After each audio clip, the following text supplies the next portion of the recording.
guys, it's Jessica Likewise here. Good morning, first of all. I had put a post out yesterday and I was asking people for questions. And one of my good friends, Ralph, he said that he wanted me to make a video discussing autism for grandparents to send to one of his friends. And believe it or not, that's actually one of the most highly requested videos I've gotten. So I want to put together the 3 do's and the 3 don'ts on what to do to be a really great autism parent.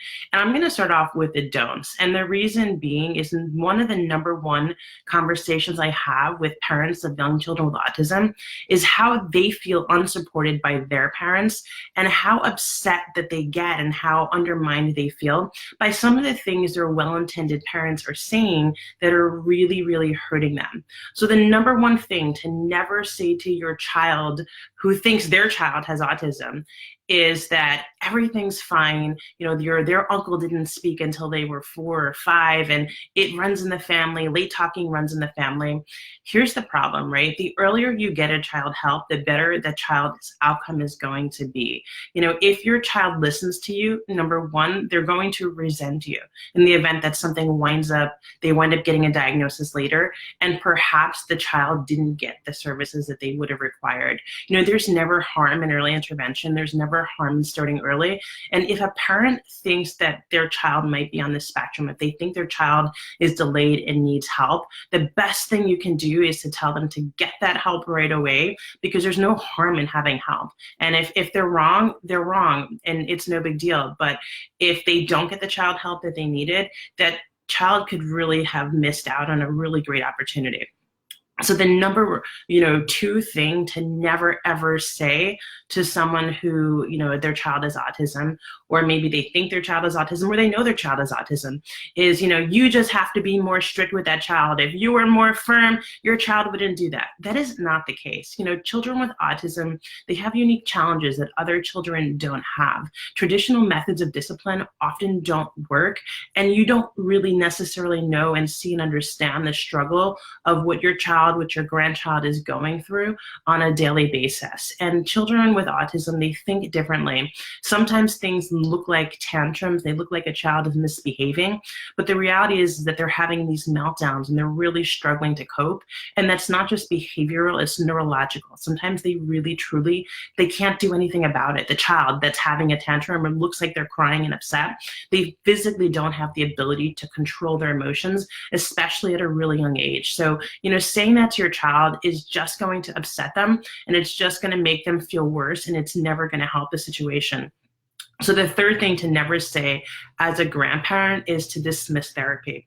When oftentimes there's this grandparents especially have a stigma with special needs, and it comes from really, generationally, where #1, autism was considered something a little bit different. So, and there was this special needs stigma. That is your own stuff to work through. That has nothing to do with your child. And that is thankfully not the case today. People tend to think, well, they'll be fine. And I didn't get that, and other kids didn't get that. But just because services weren't available, 15, 20 years ago, doesn't mean that the services that are not available today aren't fantastic and can benefit your child. So dismissing therapy, it's not a good idea. So here we talked about the 3 things not to do. Well, since we talked about the things not to do, what are the things that you should do? #1 is support your child. If your grandchild gets a diagnosis, emotionally, your child is going through a trauma. Your child is mourning the loss of who they thought their child would be, right? So as a mother, as a father, you have these dreams of when your child, grows up, they're going to be the quarterback of the football team. And you have these visions of them curing cancer and doing all these things. And then they get a diagnosis of autism. And you think for a moment, maybe this isn't going to be possible for them. And that doesn't necessarily have to be the case. But what is the case is that their journey is going to look different. It's going to look different than what you thought. And that a lot of the experiences that you thought you were going to have as a parent, it's not going to be there. And so you have to mourn that loss. And as a grandparent, it's your job to love and support your child through that. They need you more than they ever had before, because without that support and love, it's going to be even harder for them to go through that. The second thing that you can do is you can ask them, how can I help with a child's therapy? Generalization refers to the ability for a child to use the skills they're learning in different areas, in different ways, in different places, and with different people. And that's really, really hard for kids with autism. So when grandparents get involved and say like, hey, how can I help? There is always a way you can help. Maybe like their grandchild with autism, maybe they're really struggling with like reading people or saying hi, and they're, maybe they've learned how to do it in one way in their house with their therapist, but having them go to your house and practice this would be really, really helpful.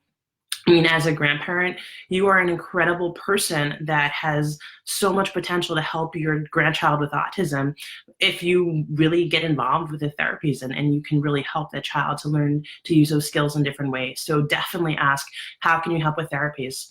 The third thing I want to say is just to learn as much as you can about autism. The more that you understand your grandchild, the more you understand why they're doing the things that they do. Number one, not only will you be able to help them more, but you'll be able to connect with them better on a deeper level. Oftentimes we wait for kids with autism to join our world, but the reality of it is, if you want to truly develop a loving connection with your grandchild with autism, you're going to have to join their world for a little while. So I really hope this video was helpful. Again, my name is Jessica Likewise. I love to get these questions. Number one, it really helps me know what videos to make, but number two, it really makes sure I'm achieving my mission of really getting you the answers you want to know about autism. So if you have any questions, head over to my website, hopeeducationservices.com. If you fill out the form, you'll get a free, I think it's the first chapter of my ebook for free, or my book for free. Also, you can reply to that email with your questions. I'd love to get them answered. If you're watching this on Facebook and you want to see more videos like this, head over to my YouTube channel. That's getautismanswers.com. Make sure you subscribe because I put out lots of videos just like this one. Have an amazing day, guys, and I really look forward to connecting again and getting your questions answered.